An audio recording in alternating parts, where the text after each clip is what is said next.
لا نبی آبادی، لا نبی آبادی، لا نبی آبادی۔ الحمدللہ وحدہ والصلاۃ والسلام علی من لا نبی بعدہ، اما بعد۔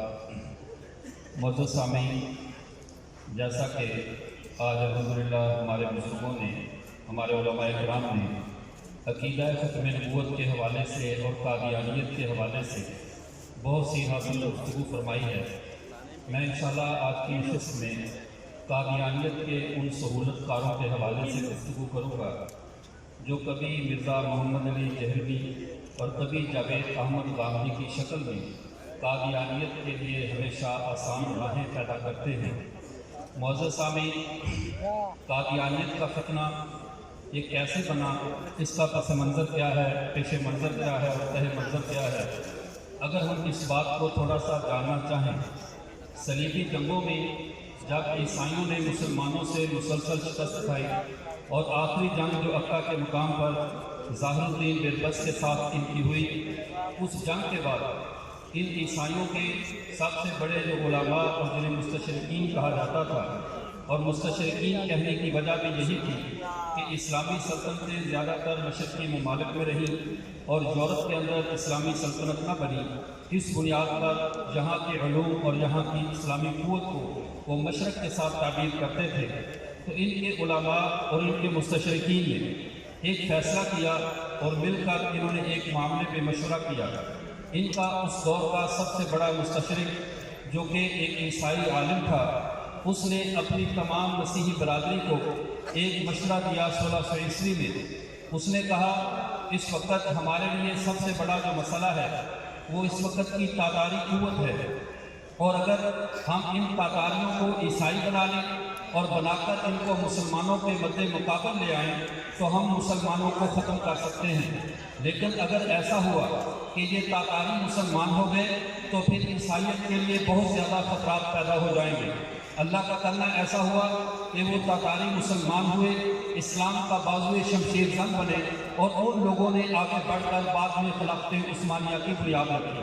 اب اس کے بعد جب ان عیسائیوں نے دیکھا تو ان کا سب سے بڑا پادری جو عرب ممالک کے اندر باضابطہ عیسائیت کی تبلیغ کر چکا تھا، جس کا نام ریمنڈ ولس تھا، اس شخص نے باقاعدہ اپنی میٹنگ کے اندر لوگوں کے سامنے ایک اصول بیان کیا، آج کے بعد اگر ہم مسلمانوں سے جنگ جیتنا چاہتے ہیں، اگر ہم اپنی میدان جنگ کی شکست کا بدلہ ہم کسی اور میدان میں لے سکتے ہیں تو اس کی ایک صورت ہے کہ ہم مشرقی علوم کے مطالعہ کو بطور ہتھیار کے استعمال کریں، اور مشرقی علوم کے مطالعہ کے ساتھ ہم مسلمانوں کو جو عسکری میدان میں ہم ان سے شکست کھا چکے ہیں، ہم روحانی اور علمی میدان میں مسلمانوں کو شکست دے سکتے ہیں۔ اس کے بعد ان کی پیدر پہ میٹنگیں ہوئی، ان میٹنگوں کے اندر مختلف مشاورتیں ہوئی، مشورے ہوئے۔ ایک مشورہ یہ ہوا کہ اس کا کیسے مقابلہ کیا جائے، اس مشرقی علوم کو ہم مسلمانوں کے مقابل کیسے اتاریں۔ میں یہ ان ساری تحریکوں کا جو بر صغیر پاک و ہند میں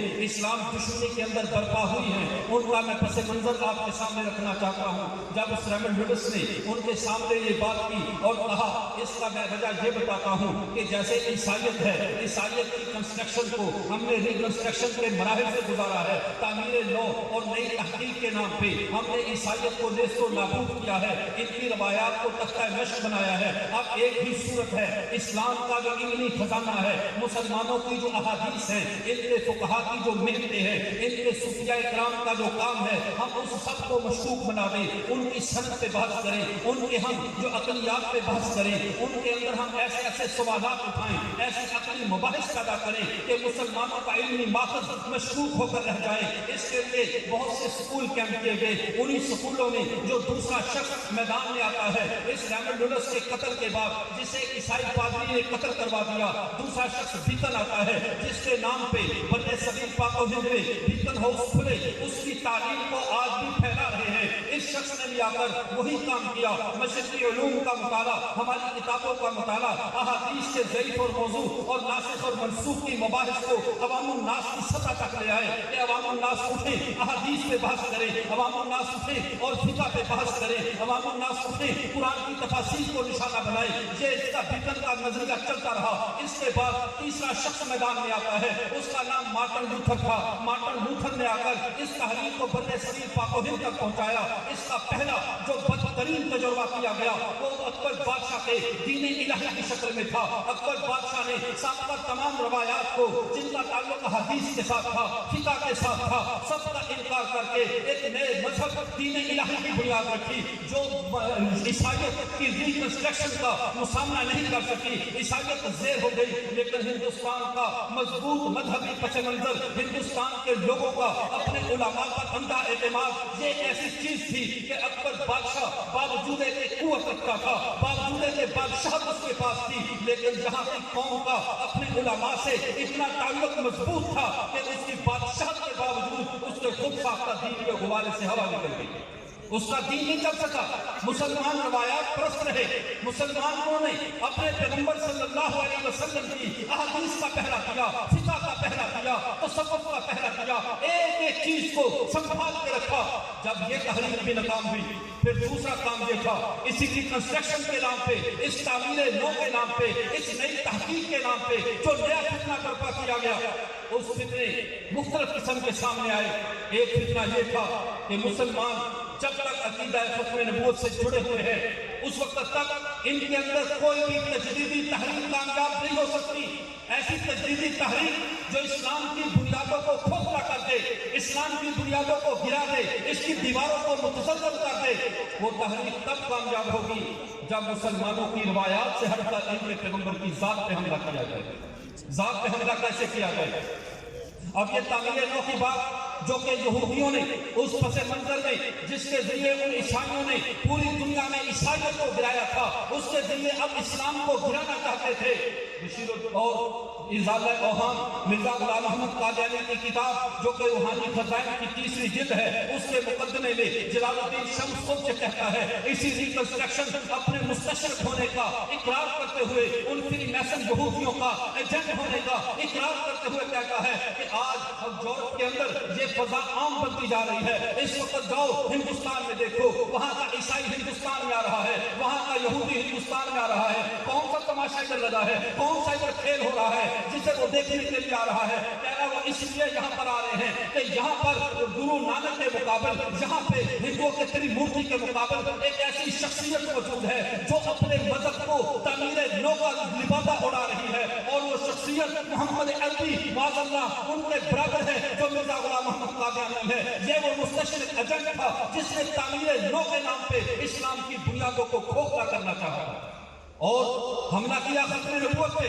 لیکن اللہ جزائے خیر دے ہمارے اکابرین کو، ان لوگوں نے نہ دن دیکھا نہ رات دیکھا، اپنی ذمہ داری کو پوری طرح نبھایا، اس طرح نبھایا کہ وہ ختم نبوت کا مسئلہ، وہ عقیدہ جس کے بارے میں کبھی بھی دو رائے نہیں رہی، امت مسلمہ جس کے معاملے میں ہمیشہ ایک پیج پہ رہی ہے، لیکن ہمارے ارباب اقتدار کی شروع سے یہ بدقسمتی رہی ہے۔ ان کے دل تانبے کے اور دماغ پتھر کے ہوتے ہیں، انہیں سمجھانے کے لیے ہمارے اکابر کو 74 سال لگے۔ 74 سالوں میں بہرحال بات منوائی اور ان لوگوں نے مانی اور یہ فیصلہ ہوا۔ اس پہ تو سب حضرات نے گفتگو کی، لیکن جو میں اگلی بات کرنا چاہتا ہوں، اب قادیانیت نے جنگ کا اسلوب بدل دیا ہے۔ جو حضرات سوشل میڈیا سے وابستہ ہیں، جو دشمن کی چالوں پہ نظر رکھتے ہیں، یاد رکھیے ہم جس موضوع پہ آ کر ہر سال کہتے ہیں ہم ختم نبوت کے موضوع پہ حاضری لگوانے آئے ہیں، افسوس کہ جہاں پہ ہماری زندگیاں لگنی چاہیے تھی ہم حاضری لگوا کر خود کو بڑی ذمہ سمجھنے لگے۔ یہ میں عرض اس لیے کر رہا ہوں، قادیانی اس وقت جب تک قانون جرم سے 2 قدم آگے نہیں ہوگا، جب تک محافظ ختم نبوت قادیانی چالوں سے زیادہ باخبر نہیں ہوگا، ان کے 2 ہاتھ ان سے آگے نہیں رہے گا، قادیانیت کے فتنے کو نکیل نہیں ڈالی جا سکتی۔ قادیانیت نے نیا کام کیا کیا ہے؟ اب قادیانی نہیں کر رہے، اب قادیانی ہمیں مسلمان نہیں رہنے دیتے، بس یہی کام کر رہے ہیں۔ اس کا طریقہ کار کیا ہے؟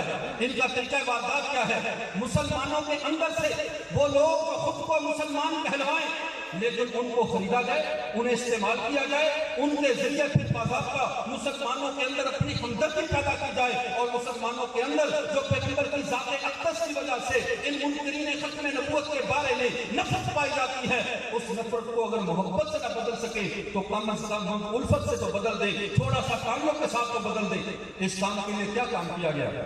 اب ایسے ایسے سکالر جن کا وجود خارجی زمین پہ نظر نہیں آتا، ہوائی مخلوق کی طرح سوشل میڈیا پہ یوٹیوب چینل بنائے، بند کمروں میں بیٹھ کر بیان ریکارڈ کروا کے کہتے ہیں قادیانیوں سے سماجی تعلقات کیسے ختم کیے جا سکتے ہیں، یہ تعلقات تو رکھے جاتے ہیں۔ مرزا محمد علی جہل بھی اٹھتا ہے، کہتا ہے قادیانیوں کے ساتھ لین دین جائز ہے، جب یہودیوں اور عیسائیوں سے ہو سکتا ہے تو قادیانیوں سے کیوں نہیں ہو سکتا؟ یہ سوال عوام الناس کے ذہنوں کے قریب ہے، لوگ متاثر ہو جاتے ہیں، یہ نہیں سمجھتے کہ یہودی اور عیسائی وہ شک جھوٹے ہیں، بے شک وہ بے دین ہیں، لیکن وہ جن نبیوں کے ماننے والے ہیں وہ نبی تو اللہ کے سچے نبی ہیں، ان نبیوں کو ہم بھی مانتے ہیں، وہ نبی سچے ہیں، ان کی امتیں جھوٹی ہیں۔ قادیانیت وہ قوم ہے جن کی امت بھی جھوٹی ہے، نبی بھی جھوٹا ہے۔ کیا ان کا کفر عیسائیوں کے برابر ہو گیا؟ ان کا کفر یہودیوں کے برابر ہو گیا؟ تو میں عرض کر رہا تھا، اب انہوں نے ان لوگوں کو خریدا کہ تم مسلمانوں کے اندر ہمارے بارے میں نرم گوشہ پیدا کرو، مسلمانوں کے باہمی اختلافات کو ہوا دو، ان کی باتیں آپس میں پیش کرو، اس مسلک والے اس مسلک سے لڑاؤ۔ نتیجہ یہ نکلے ان کی قوت آپس میں ٹکرا کے پاش ہو جائے اور قادیانیت کی طرف کسی کی توجہ نہ جائے، اور جب بات آئے تو کہو ان سے سماجی تعلقات رکھنے میں کیا برائی ہے، سماجی تعلقات رکھنے میں کیا حرج ہے؟ یاد رکھیے زندگی کے ساتھ کسی بھی قسم کا نرم رویہ اختیار کرنے کی شریعت نے کہیں بھی گنجائش نہیں چھوڑی۔ اور آگے چلیے، ایک تو یہ تھا مرزا محمد علی جہلمی جس کا علماء تعاقب کر رہے ہیں، ہم اس سے غافل ہیں، ہمارے سکول و کالج کا نوجوان اس سے متاثر ہوتا چلا جا رہا ہے۔ دوسرا فتنہ جسے جاوید احمد غامدی کہا جاتا ہے، یہ وہ شخص ہے جو مسلمانوں کی بنسبت کفار کا خوشامدی ہمیشہ زیادہ رہا ہے۔ اس شخص نے کیا کارنامہ سر انجام دیا؟ ہم یہ سمجھتے ہیں یہ مسلمانوں کی باتیں کرتا ہے، یہ اسلام کی دعوت دیتا ہے، اس کے عقائد کو اٹھا کر دیکھو۔ مرزا غلام احمد قادیانی جس طرح حیات عیسیٰ علیہ السلام کا منکر ہے، جاوید احمد غامدی منکر ہے، اس قادیانی حضرت عیسیٰ کے رفع السماء کا منکر ہے، مرزا جاوید احمد غامدی بھی منکر ہے، اور مرزا غلام احمد قادیانی حضرت عیسیٰ کے آسمان سے نازل ہونے کا منکر ہے، جاوید احمد غامدی بھی منکر ہے۔ مرزا قادیانی حضرت مہدی علیہ الرضوان کی متعلقہ تمام روایات کو، تمام حدیث کو وہ متروک اور کسی نہ کسی درجے کی ضعیف اور موضوع حدیث کہتا ہے۔ یہی بات جاوید احمد غامدی کہتا ہے، قدم قدم پہ اس کے ساتھ چل رہا ہے۔ پھر نرمی کس بات کی؟ پھر اس کا یہ کہنا مسلمانوں تم قادیانیوں کے ساتھ سختی کرتے ہو، یہی بات تو محی الدین ابن العربی رحمۃ اللہ علیہ نے کہی ہے، یہی بات تو شیخ مجدد الغفانی شیخ احمد سرہندی رحمۃ اللہ نے کہی ہے، یہی بات تو مولانا عبید اللہ سندھی نے کہی ہے۔ سب جھوٹ، آدھی باتیں نقل کرنا، قوم کو دھوکہ دینا اور قوم کا اندھا دھند اس کے پیچھے چل پڑنا، اپنے علماء کی طرف توجہ نہ کرنا۔ یاد رکھنا شیخ حضرت محی الدین ابن العربی رحمۃ اللہ علیہ نے فتوحات مکیہ میں 35 مقامات پہ ڈنڈے کی چوٹ پہ پیغمبر کی ختم نبوت کو بیان کیا ہے۔ ان پر یہ الزام لگانا کہ وہ پیغمبر کی ختم نبوت کا منکر ہے، ان باقیوں کا طریقہ کار کیا ہے؟ اگر ایک ایسا پوائنٹ بنایا جائے، جیسی چھتری قائم کی جائے جس میں ہمارے وہ جو مقدس بزرگ ہیں جن پر ہمیں اعتماد ہے ان کی باتیں ڈھونڈ کر لائی جائیں اور اس کے نیچے مرزا قادیانی کو چھپا دیا جائے، اس چھتری کے لیے چھپا دیا جائے۔ اگر قادیانی کے بارے میں بات کرتے ہو تو یہ بات تمہارے بزرگوں میں بھی ہے۔ حاشا اللہ، ہمارے بزرگ قطعی عقیدہ ختم نبوت کے بارے میں کسی بھی دوسری رائے کا شکار نہیں تھے۔ یہ قادیانیت کے سہولت کار ہیں جو قادیانیت کے بارے میں ان کو تحفظ دینے کے لیے ہمیں اپنے اکابرین سے بدگمان کر رہے ہیں۔ دوسری بات سمجھ لیجیے، ان کی محنت کا میدان کیا ہے، یہ لوگ کس جگہ پہ کام کرتے ہیں۔ بہت علمیت سے یہ بات کہہ رہا ہوں، بات کیا ہے؟ ہماری محنت کا، ہمارے جلسوں کا زیادہ تر ہدف ان لوگوں پہ ہے جن لوگوں کے قریب سے بھی قادیانی نہیں گزرتا، اور جو سکول و کالج اور یونیورسٹیاں اور وہ ادارے جن کے اندر ہم قصدن نہیں گئے، ہم نے وہاں داخلوں کو مکروہ سمجھا، ہم نے اس طبقے میں کام کرنا مناسب نہ سمجھا۔ آج مولانا عبید اللہ سندھی رحمہ اللہ کی وہ بات یاد آ رہی ہے جب وہ سینٹرل ایشیائی ریاستوں کا دورہ کر کے واپس آئے، حضرت نے فرمایا خدا کے لیے جو انگریز کی فوج میں بھرتی ہونے کے حرام ہونے کا فتویٰ دیا ہے اسے واپس لے لو۔ میں دیکھ رہا ہوں آنے والے دور میں یہ فوجیں ملک چلائیں گی، اگر تمہارے بندے فوجوں میں نہ ہوئے تو پٹ کر رہ جاؤ گے۔ کیا آج یہ بدترین تجربہ پوری امت مسلمان کر رہی ہے یا نہیں کر رہی ہے؟ آج وہی بات ہمارے طالب علم جو ذہین ہوتے ہیں، قابل ہوتے ہیں، مدرسے سے فارغ ہوئے، ایچ سی کی سند لی، ساتھ ہی پرائیویٹ ایم فل کی کر لیا, پی ایچ ڈی بھی کر لی, بظاہر تو تمہارے ہاتھ میں جو ڈگری آئی ہے یہ تمہاری شخصی ڈگری ہے, یہ تمہیں نوکری دلا دے گی, تمہیں منصب پہ لے آئے گی. لیکن اگر تم اس نظام میں رہ کر پڑھتے, مدرسے سے فارغ ہو کر اس سلسلے میں جاتے جس میں تمہارے دوست وہ لوگ بنتے جن کی قادیانیوں سے دوستیاں تھی, تمہارا اٹھنا بیٹھنا ان کے ساتھ ہوتا جن کا قادیانیوں کے ساتھ تھا, تو ہزاروں لوگوں کے عقیدے محفوظ ہو جاتے. ہم نے باہر سے بیٹھ کے سمجھ لے لی, باہر سے بیٹھ کر نوکری کی راہ ہموار کر لی, لیکن جو اسکول و کالج میں زہر گھولا جا رہا ہے, وہاں پہ جو زہر پھیلایا جا رہا ہے, ہم نے اس کا تصور نہیں کیا. اور دوسری بات, یہ زہر جو غامدیت کے آڑ میں, جو مرزا محمد علی جہلمی کی آڑ میں قادیانیت امت مسلمہ کے نوجوانوں کے ذہنوں میں ڈال رہی ہے, اس زہر میں مجرم ہم بھی ہیں. کل تک کعبے کو جو محافظ ملا کرتے تھے وہ صنم خانے سے ملا کرتے تھے, آج صنم خانوں کی تعمیر کے لیے پتھر ہماری خانقاہوں, ہمارے مدرسوں, ہمارے اداروں سے اٹھائے جا رہے ہیں. گاندھی کو پیچھے چلنے والے کون لوگ ہیں؟ کیا مرزا چیلوی کے پیچھے چلنے والے کون لوگ ہیں؟ یہ وہی ہیں جو ہمارے چراغ کے نیچے اندھیرے کی شکل میں رہے. ہمارے بڑے بڑے یہ طریقہ واردات ہے قادیانیوں کا, وہ کبھی بھی عام لوگ ہمیں کیا کہیں گے, ہمارا تو پس منظر علمی نہیں ہے, ہم تو دیہاتی اور زمینداروں کی اور اسی طرح کے ان پڑھ لوگوں کی اولاد تھے. تبلیغی جماعت والوں کی برکت سے ہم مدرسوں میں آئے, آپ حضرات کی مہربانی, آپ نے ہمیں دو حرف سکھائے اور پیغمبر صلی اللہ علیہ وسلم کی چوکیداری پہ بٹھا دیا. اللہ اسی حالت میں ہمیں موت دے کہ ہم پیغمبر کے چوکیدار ہوں. لیکن میں ان حضرات سے پوچھتا ہوں جن کا نسل در نسل علمی تسلسل ہے, جن کے خاندان علمی شان رکھتے ہیں, جنہوں نے ختم نبوت پہ نسل در نسل خدمات کی ہیں. قادیانی اگر کسی ہمارے جیسے کو گمراہ کرے, معاذ اللہ, اللہ نہ کرے ایسا ہو, اس کا حلقہ احباب محدود ہوگا. اور اگر کسی بڑے کا صاحبزادہ, بڑے کا تعلق والا اگر وہ پٹڑی سے اتر گیا تو ہزاروں لوگوں کے ایمان خراب ہو جائے گا. وہ دلیل کے طور پہ پیش کریں گے, یہ ہے جس کا دادا, جس کا نانا تحریک ختم نبوت میں تھا, آج اس کے بیٹے, اس کے پوتے پڑپوتے, اس کے دوتے کی بات کو تو سنو, یہ ہماری وکالت کر رہا ہے. یہ ہے دشمن کا طریقہ واردات. خدا کے لیے ہم باہر کے دشمنوں کو تو سنبھال لیں گے, باہر کے سانپوں کو ہم سنبھال لیں گے, لیکن ان کثرت تقدس کی بات کولیوں پہ بیٹھے ہوئے ان پودوں کا بھی کچھ علاج کرو جن کے سروں پہ بڑے بڑے رشتوں کی, بڑے بڑے نسلوں کا سایہ ہے. یہ پیغمبر کے گلشن کو اجاڑنے کے لیے کن کے ہم جواب دیتے جا رہے ہیں. خدا کے لیے ان کا بھی کچھ سوچا جائے. ہمیں اپنی چارپائی کے نیچے بھی ہاتھ دیکھنا ہوگا, ہمیں اپنے گھروں میں بھی دیکھنا ہوگا. کیوں قادیانیت نہیں, اب غامدیت, اب جہلمیت, یہ ہمارے اندر وار کر چکی ہے. اس نے ہمارے نوجوانوں کا عقیدہ خراب کر دیا ہے, اس کو تحقیق کے نام پہ ایسے راستے پہ چلا دیا ہے جس راستے کے آگے سوائے جہنم کے کوئی راستہ نہیں ہے.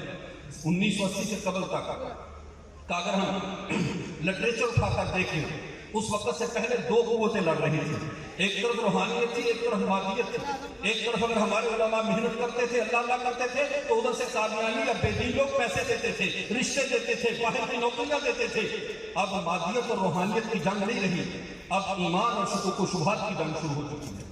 اب قادیانی ہمارے مقابلے میں کوئی پیسہ خرچ نہیں کرتے, وہ کچھ رشتے نہیں دیتے, وہ کچھ باہر کی نوکریاں نہیں دیتے, جھانسے نہیں دیتے, وہ شکوک و شبہات دیتے ہیں. بخاری کی روایت اٹھائی, ادھر سے کسی بزرگ کی بات اٹھائی, ہمارے دماغوں میں زہر ڈالا. اب یہ شخص اپنے طور پہ یہ سمجھتا ہے کہ میں تحقیق کر رہا ہوں, در حقیقت اس نے اپنے ایمان کو شکوک کی تلوار کے ساتھ کاٹ کے رکھ دیا ہے. یہ ایمان سے محروم ہو چکا اور سمجھ رہا ہے میں تو علمی کام کر رہا ہوں, میں تو پیغمبر کے دین اپنے ایمان کی حفاظت کر رہا ہوں. اب شکوک و شبہات سے بچنے کا ایک ہی راستہ ہے, اپنے ایمان کی حفاظت کی جائے اور بے ایمانوں کے شکوک و شبہات کا دروازہ اپنے دل میں نہ کھولا جائے. اس کی صورت کیا ہے, اس کا طریقہ کار کیا ہے؟ ہمارے جو لڑکے اسکول و کالج کے ہیں, اب تقریر ہر وقت میں ہم کرتے رہے, بتاتے رہے, سابقہ تاریخ دہراتے رہے. اب نئی تاریخ رقم ہو رہی ہے. ہمارے بڑوں کی تاریخ سنانا باعث اجر ہے. ان کے ان کا جو طریقہ کار تھا, انہوں نے جس طرح محنت کی, یہ ہمارے ایمان کو تو تازہ کر رہی ہے. لیکن اگلی تاریخ کے صفحات پہ کیا لکھا جائے گا, میں نے اور آپ نے کیا کیا ہے, آنے والی نسل کس کی باتیں کرے گی, آنے والی نسل کس کا رونا روئے گی. اب بتائیے ہم نے آنے والی نسل کا ایمان بچانے کے لیے کیا کیا ہے. ایک گھر سے دو بچے اسکول جا رہا ہے, ایک مدرسے میں جا رہا ہے, مدرسے والے اور اسکول والے کا آپس میں کوئی تعلق نہیں ہے. اس کی دوستی کس سے ہے, اس کا تعلق کس سے ہے. مدرسے والا مطمئن ہے کہ میں تو قرآن پڑھ رہا ہوں, میں تو حافظ قرآن بن گیا, میں تو عالم بن گیا. اگر ہماری کسی کالج تک رسائی نہیں ہے تو جس کا بھائی کالج میں پڑھ رہا ہے اس کے اپنے بھائی تک تو رسائی ہے کہ نہیں. اس کو چاہیے اپنے بھائی کو قابو کرے. یہ ذمہ داری صرف علماء کی نہیں ہے, یہ کالج کے پروفیسر کی ذمہ داری ہے. ہے, ٹیچر کی ذمہ داری ہے, ڈاکٹر کی ذمہ داری ہے, ہر شعبہ ہے زندگی سے تعلق رکھنے والے شخص کی ذمہ داری ہے. اب چوروں پہ نہیں, چوروں کے سہولت کاروں پہ بھی نظر رکھنی ہوگی. اب صرف ان بے دینوں کو نہیں, ان بے دینوں کے بارے میں امت مسلمہ میں نرم گوشے پیدا کرنے والوں پہ بھی کڑی نظر رکھنا ہوگی. یہ نہیں دیکھنا یہ تحقیق کر رہا ہے, یہ فلاں کر رہا ہے. یاد رکھیے, ایک بات سنا کے بات کو ختم کرتا ہوں. حضرت عمر رضی اللہ عنہ کے زمانے میں ان کی فوج کا ایک کمانڈر تھا. وہ لوگوں سے یہ کہا کرتا تھا سورہ ذاریات کی تفسیر پڑھو. ان کے دل کو کچھ شبہات پیدا کرتا تھا. جب یہ شکایت حضرت عمر رضی اللہ عنہ تک گئی اور حضرت عمر بن عاص رضی اللہ عنہ خط لکھا, یہ زبی نامی جو کمانڈر ہے, فوج کا جرنیل ہے, لوگوں سے کہتا ہے سورہ ذاریات کی تفسیر پڑھو. وہ علمی موضوع ہے, یہ ایسا تو نہیں ہے کہ ہر بندہ اس کو سمجھ سکے. حضرت عمر رضی اللہ عنہ سامنے بٹھا لیا اور ہاتھ میں ڈنڈا پکڑا, اس کے سر پہ مارنا شروع کر دیا. اس وقت تک مارتے رہے. اس نے کہا امیر المومنین, اگر آپ کا ارادہ مجھے قتل کرنے کا ہے تو بلا مشابہ بلا شک و شبہ مجھے قتل کر دیجئے, لیکن تشدد تو نہ کیجئے. اگر آپ کی خواہش یہ ہے کہ میرے دل سے یہ خناس نکل جائے کہ میں عوام الناس کو تحقیق کا درس دیتا ہوں, عوام الناس کو خود تحقیقی کے راستے پہ چلاتا ہوں, تو میں قسم کھاتا ہوں میرے دماغ سے خناس نکل گیا, آج کے بعد میں عوام کو یہ نہیں کہوں گا کہ فلاں موضوع پہ خود تحقیق کر رہا. عوام کا کیا کام ہے تحقیق کرنے کا؟ یہ کام علماء کا ہے. عوام ایسے میدان میں آئے گی. حضرت عبداللہ بن وہب المصری رحمہ اللہ فرماتے ہیں الحدیث مزلۃ الا الفقہاء, پیغمبر کی حدیث اگر فقہاء کے علاوہ حدیث کو سمجھنے والا نہ ہو, ایسا شخص اگر براہ راست مطالعہ کرے تو پیغمبر کی حدیث سے بھی وہ گمراہی کے راستے پہ چل پڑے. کون سی تحقیق, کس کام کے پیچھے چل پڑے؟ اور اگلی بات ایک اور سن لیجیے. علامہ ابن بطہ رحمہ اللہ اپنی ایوانۃ الکبریٰ میں یہ روایت لکھتے ہیں کہ محمد ابن سیرین رحمہ اللہ کے پاس ایک شخص, دو شخص آئے. انہوں نے آ کر کہا ہم آپ سے بات کرنا چاہتے ہیں. میں تو آپ سے کوئی بات نہیں کرنا چاہتا, آپ ملحد اور بے دین ہو, اور ملحد اور بے دین سے ہم بات نہیں کرنا چاہتے. انہوں نے کہا ہم آپ کے سامنے اللہ کے قرآن کی چند آیات سنانا چاہتے ہیں. اب ہمارے لوگ یہی کہتے ہیں بات سن لو کیا حرج ہے, غامدی کو سن لو کیا حرج ہے, سنو تو صحیح وہ کیا کہتا ہے. لیکن محمد ابن سیرین رحمہ اللہ نے کیا کہا جب انہوں نے کہا ہم اللہ کا قرآن سنانا چاہتے ہیں, انہوں نے فرمایا میں تم سے اللہ کا قرآن بھی نہیں سننا چاہتا, میری مجلس سے نکل جاؤ ورنہ میں تمہاری مجلس سے اٹھ کر جا رہا ہوں. انہوں نے کہا وجہ کیا ہے؟ مریدوں نے کہا ان کو کیوں نکال دیا گیا؟ بے شک یہ ملحد ہیں, بے شک یہ بے دین ہیں, لیکن سنا تو اللہ کا قرآن رہے تھے, سن لینے میں کیا حرج ہے؟ ایوانۃ الکبریٰ کی دوسری جلد میں یہ واقعہ ابن سیرین رحمہ اللہ کا موجود ہے. جو جلیل القدر تابعی ہیں وہ فرماتے ہیں, کہتے ہیں نہیں, جو بدعتی, جو ملحد ہے, جو میرے پیغمبر کے دین کا دشمن اگر اللہ کا قرآن بھی سنائے تو لوگوں کے دلوں کو ٹیڑھا کر دیتا ہے. اب یہ کہاں سے بات آ گئی؟ جس کی بات چاہے سن لو, جس کی تقریر ہے نیٹ پہ لگاؤ. آج یہودی مبلغ اپنے نیٹ کی شکل میں ہمارے گھروں میں گھس چکے ہیں. ان کے مبلغ اپنے میڈیا کی شکل میں ہمارے نوجوانوں کے ذہنوں کو یرغمال بنا چکے ہیں, ہمارے دل و دماغ اغوا کیے جا چکے ہیں. اب بچنے کی ایک ہی صورت ہے, جیسے حضرت حبیب بن زید رضی اللہ عنہ نے کہا تھا میں بہرا ہوں, اپنے نبی کے علاوہ میرے کان کوئی بات نہیں سنتا. اب میں بہرا ہوں, میرے کان کوئی نئی بات سننے کو تیار نہیں ہے. آج کے ملحدین, آج کے یہ جدیدیے جن کا تسلسل ریمنڈ ولس سے لے کر بیکن تک, بیکن سے لے کر آٹن باٹن لوتھر تک وہاں سے چلتا ہوا آج پھر مرزا غلام احمد قادیانی کی نسل میں گیا ہے, ایک دوسری نسل بھی چلی ہے. حمید الدین فراہی, امین احسن اصلاحی, اس کے بعد جاوید احمد غامدی, یہ وہ طبقہ ہے جنہوں نے تحقیق کے نام پہ دین کا بیڑا غرق کیا ہے. اور میں اپنی طرف سے نہیں کہہ رہا, یوٹیوب پہ دیکھیے جاوید احمد غامدی خود کہتا ہے, وہ کہتا ہے میرے استاد امین احسن اصلاحی نے کہا ہے کہ ہم نے قرآن کے سمجھنے میں جتنی بھی رکاوٹیں تھی, یعنی حدیث تھی, فقہ تھی, علماء تھے, ہم نے ان سب کو بلڈوزر کر دیا ہے. اب براہ راست ہم قرآن کو سمجھیں گے. جو میرے نبی کے صحابہ کو چھوڑ کر قرآن سمجھے اسے نہیں سمجھ میں آتا. جو پورا علمی سلسلہ ذبح کر کے نبی رب کا قرآن سمجھنا چاہے اسے قرآن سمجھا جائے گا. اس لیے ضروری ہے اپنے عقیدوں کی حفاظت کے لیے, اپنے عقیدوں کے تحفظ کے لیے ایک تو فضول چیزیں سننا چھوڑ دیجئے, نمبر 2 فضول تحریریں پڑھنا چھوڑ دیجئے. تمہاری آنکھ کان ناک کے بارے میں قیامت کے دن حساب کیا جائے گا, صرف بد نظری پہ نہیں, بری بات دیکھنے پہ, برے آدمی کا خطاب سننے پہ, صرف گانا سننے پہ نہیں, پیغمبر کے دشمنوں کی بات سننے پہ بھی بات پرس ہوگی. اس کے بارے میں بھی پوچھا جائے گا. ہر ایک کی بات سننے کے لیے تمہارے کان نہیں ہے, ہر منظر دیکھنے کے لیے تمہاری آنکھ کا نظارہ نہیں ہے. تمہاری آنکھ وہی دیکھے گی جو تمہارے پیغمبر دکھانا چاہتے ہیں, تمہارے کان وہی سنیں گے جو تمہارا پیغمبر تمہیں سنوانا چاہتا ہے. اس کے علاوہ کوئی بات سننے کے لیے ہمارے دماغ کے آ رہے سو تو نہیں گئے. اب آخری بات عرض کرتا ہوں, اس پہ آپ صلی اللہ علیہ وسلم نے تربیت کیسے فرمائی.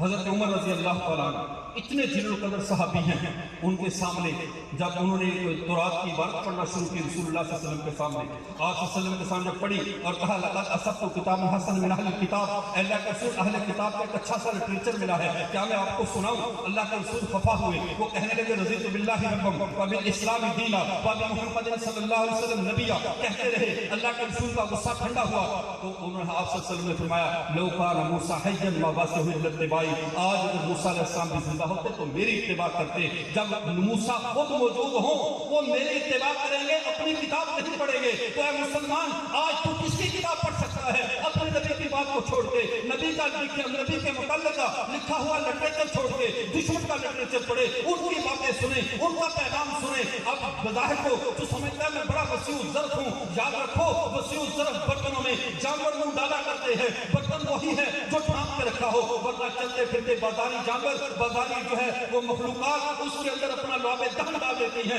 برتن ناپاک ہو جایا کرتے ہیں۔ وسیع الظرفی عقائد میں ٹھیک نہیں ہے، وسیع الظرفی اپنے مشرب میں ٹھیک نہیں ہے۔ ہمارا ایک مشرب ہے، ایک موقف ہے، ہم اپنے پیغمبر کی بات سنتے ہیں اور جو ان کی بات سنائے وہ سنتے ہیں، اور جو اس سے ہٹ کر کچھ بھی سنائے ہمارے کان بہرے ہیں، ہم کوئی بات سننے والے نہیں ہیں۔ اس لیے میرے دوستو، ان فتنوں صرف قادیانیت نہیں، قادیانیت کے سہولتکار، ان کے تعلق دار، یہ سب کے سب دشمن ہیں، ان سے بھی اپنے ایمان کو بچانا ہے۔ سکول و کالج میں آپ کا تعلق ہے، اپنے بھائیوں سے بتاؤ یہ جاوید غامدی بہت بڑا فتنہ ہے، اس کی بات کو مت سننا، یہ فتنہ پھیلا رہا ہے، تمہارے دلوں میں زہر ڈال رہا ہے، تمہیں اسلاف سے بدل کر رہا ہے، اور ہر تمہارے دین کے شعبے کو اسلام کا متوازی شعبہ کہہ رہا ہے، اس سے بھی بچو، جہنمی سے بھی بچو۔ اسی طرح اور جتنے چھوٹے موٹے فتنے سوشل میڈیا پہ، چاہے وہ حدیث دار جیسے منکر حدیث کی شکل میں ہو، اس سے بھی بچو۔ ہمیں ان کی تشہیر مقصود نہیں، لیکن فتنے کی بچنے کا یہی طریقہ ہے، اسے مخفی نہ رہنے دیا جائے، فتنے کو اوپن کر دیا جائے، تاکہ کوئی بندہ بھی جب وہ فتنہ اٹھے بچہ پہچان جائے یہ فتنہ ہے، اسے بچ کر رہنا ہے۔ فتنے چھپانے سے فتنے نہیں چھپا کرتے، فتنے ننگے کرنے پڑتے ہیں، فتنوں کو چھپا کر نہیں رکھا جاتا۔ رسول اللہ صلی اللہ علیہ وسلم نے دجال کی علامات بتائی ہیں یا نہیں بتائی؟ اسی لیے بتائی ہیں کہ تم اس فتنے میں واقع نہ ہو۔ منکرین ختم نبوت کی علامات بتائی ہیں، ایک چیز بتائی ہے، اور ایک آخری حدیث پیغمبر صلی اللہ علیہ وسلم کی ختم نبوت کے حوالے سے۔ یہ عقیدہ اتنا اہم تھا، جیسے زندہ رہنے کے لیے سانس لینا ضروری ہے، مرنے کے لیے عقیدہ ختم نبوت ہونا ضروری ہے۔ اگر اس کے بغیر مرے تو سمجھو نہیں مرے، جہنم کا ایندھن بنے۔ آخری بات سمجھ لیجیے، رسول اللہ صلی اللہ علیہ وسلم کو اس عقیدے کی مضبوطی اور سنگینی کا علم تھا۔ آپ صلی اللہ علیہ وسلم نے اس معاملے میں پوری امت کو مناظر بنایا، تاکہ کل کو کوئی قادیانی یا ان کا سہولتکار اس کے معاملے میں ہمارے عقیدے کو نرم نہ کر سکے، ہمیں کسی گمراہی کا شکار نہ کر سکے۔ آپ نے فرمایا یاتون من بعدی ثلاثون کذابون دجالون، میرے بعد 30 کذاب اور دجال آئیں گے۔ اللہ کے رسول صرف کذاب ہی کہہ دیتے تو بات کافی تھی۔ آپ نے فرمایا وہ ساتھ فریبی بھی ہوں گے، عام دجال نہیں، ایسا فریب کریں گے بڑوں بڑوں کا دماغ چکرا جائے گا، وہ چھوٹے موٹے نہیں ہیں کہ تم ہر خاندان سے جا کر بات کر رہے ہو۔ فرمایا وہ دجال ہوں گے، فریبی ہوں گے، پردے درجے کے۔ اے اللہ کے رسول، آپ فریبیوں کے چکر میں ہمیں بتا رہے ہیں کہ وہ فریبی ہیں، ان سے ہمارا ٹکراؤ ہوگا، ان کی ٹکر میں آپ نے ہمیں بتا دیا۔ لیکن آپ نے تو اپنی امت کے بارے میں یہ کہا ہے نحن امت امیہ لا نکتب ولا نحسب، میری امت تو سیدھی سادھی ان پڑھ امت ہے، یہ زیادہ حساب کتاب نہیں جانتا۔ تو جب ہمارا مناظرہ، ہماری ٹکر اتنے بڑے قادیانی فریبی کے ساتھ ہوگی، دجال کے ساتھ ہوگی، تو یہ سیدھی سادھی ان پڑھ امت کیسے مقابلہ کر سکتی ہے؟ رسول اللہ صلی اللہ علیہ وسلم نے فیصلہ فرما دیا، انہیں یاد رکھو انا خاتم النبیین لا نبی بعدی کلہم یزعم انہ نبی، ان میں سے ہر ایک کہے گا میں نبی ہوں، لیکن تم یہ بات جان لو میں آخری نبی ہوں، میرے بعد کوئی نبی۔ اب مجھے یہ بتائیے، ہم پوری تحقیق کر کے، پورا مطالعہ کر کے، پوری زندگی لگا کے کیا اس بات تک پہنچ سکتے ہیں جو بات ہمارے پیغمبر فرما گئے ہیں؟ ہماری تحقیقات غلط ہو سکتی ہیں، غلط ہو سکتی ہوگی، لیکن ہمارے پیغمبر کی بات غلط ہے؟ جب میرے پیغمبر نے فرما دیا، اب ماننے کے لیے دلیل کی ضرورت ہوتی ہے، انکار کے لیے دلیل کی ضرورت نہیں ہوتی۔ جب ہم نے کسی نئے کو ماننا ہی نہیں ہے، ہمیں کوئی مطالعے کی ضرورت نہیں، ہمیں کسی تحقیق کی ضرورت نہیں، ہمیں کوئی دلیلیں مت دو، دلیل تو تب ہے جب ہم نے مان لینا ہو، جب ہمیں ہمارے پیغمبر نے کہہ دیا ہے میرے بعد کوئی نبی ہے ہی نہیں، تو اب ہمیں عبارتیں ابن عربی کی پیش نہ کرو، ہمیں کسی کی عبارت نہیں چاہیے، ہمیں ہمارے پیغمبر کا فرمان کافی ہے کہ میرے بعد کوئی نبی نہیں ہے۔ جب میرے بعد کوئی نبی نہیں ہے تو ہمیں تحقیق کی ضرورت بھی نہیں ہے، ہم آنکھیں بند کر کے پیغمبر کو آخری نبی مانتے ہیں۔ وآخر دعوانا الحمدللہ۔ عطا فرما رہے تھے حضرت مولانا مفتی رضوان عزیز صاحب دامت برکاتہ العالیہ۔